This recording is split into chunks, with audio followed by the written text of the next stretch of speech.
Matapos ang ilang buwang pananahimik at hindi pagpaparamdam, ginulat ni dating Ako Bicol Party List Representative Saldico ang publiko matapos ang aligasyon nito kung saan sangkot ang pangalan ng mga matataas na opisyales ng pamahalaan sa issue ng korupsyon.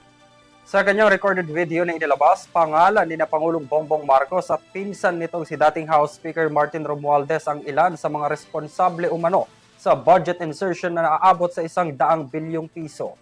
Tunghayan ang detalye ng report ni Criza Lopez.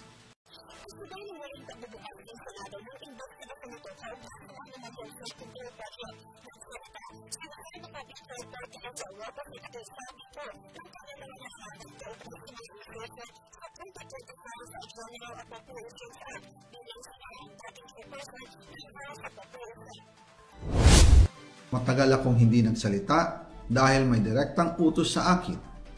Huwag nang bumalik ng Pilipinas at manahimik na lamang. Batay sa video statement ni Saldico at maging sa mga pinost itong listahan ng insertions, iginiit niya na inutusan siya ng Administrasyong Marcos na magsingit ng 100 billion pesos na proyekto sa Bicameral Committee.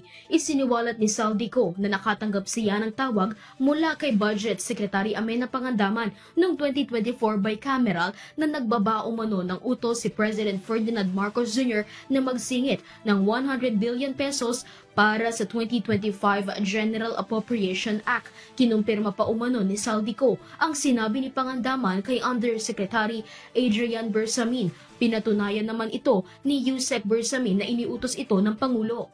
Nagsimula ito nung tumawag si Sekmina Pangandaman sa akin nung nag-umpisa ang BICAM process last year, 2024. Ang sabi niya, katatapos lang ng meeting nila ni Pangulo at may instructions na mag-insert o magpasok ng 100 billion worth of projects sa BICAM. At sinabi pa ni Sekmina, you can confirm with Yusek Adrian Bersamin dahil magkasama sila sa meeting ni Pangulong BBM noong araw na yon. Tinawagan ko po agad si Yusek Adrian Bersamin at tinanong ko kung may instruction na ba ang Pangulo na magpasok ng 100 billion during their meeting. Ang sabi niya ay totoo nga po.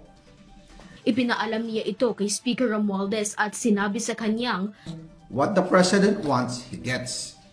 Nasundan umano ng pagpupulong sa Malacanang kung saan kasama sina Romualdez, Pangandaman, Bersamin at Yusek Jojo Cadiz. Dito na anya iniabot ni Bersamin ang listahan ng 100 billion pesos worth of projects na ipinasisingit sa kanya ng Pangulo sa BICAM. Tinanong ko po si Yusek Adrian kung saan galing ang listahan. Ang sagot niya, galing kay PBBM mismo at binigay niya ito mula sa brown leather bag. Sinubukan pa raw ni Saldico kung maaaring 50 billion pesos lamang ang isingit sa program funds sa BICAM sa dahilang maaaring maging sobra-sobra na ang pondo ng DPWH kaysa sa DepEd at ang 50 billion ay ilagay sa program funds. Pagkatapos ng isang araw, tinawagan ako ni Sekmina at sinabi ang mensahe ng Pangulo. Ipasok ninyo yan dahil pinangako na sa akin ni Speaker Martin yan at hindi na pwedeng baguhin. Kumbaga, ang utos ng hari hindi pwedeng mabali. Again, I informed the Speaker and asked clearance about the instructions ng Pangulo. At ang sabi niya, wala tayong magagawa. Kaya po nagtataka ako kung bakit sinasabi ni Pangulo na hindi niya makilala ang budget, samantalang lahat na binawas at dinagdag sa mga ahensya ng gobyerno ay humihingi ng approval sa kanya si Sekmina Pangandaman. Noong pabalik na sana ng bansa si Ko mula sa kanyang pag-alis noong July 19, 2025 para sa kanyang pagpapagamot, nakatanggap naman siya umano ng tawag mula kay former House Speaker Martin Romualdez na huwag nang bumalik pa sa Pilipinas. Ako noong July 19, 2025 para sa aking medical check-up. Nakaplanong bumalik pagkatapos ng SONA ni Pangulo. Pero habang papauwi na ako, tinawagan ako ni dating Speaker Martin Romualdez at sinabihan, stay out of the country. You will be well taken care of. Paliwanag ni Ko, sumunod siya sa iniutos ni Romualdez sa pag-aakalang tunay siyang poprotektahan ng administrasyon hanggang sa ginawa siyang panakipbutas na umano para mapagtakpan ang korupsyon. Ay gagamitin ako bilang panakipbutas sa kanilang kampanya laban sa korupsyon.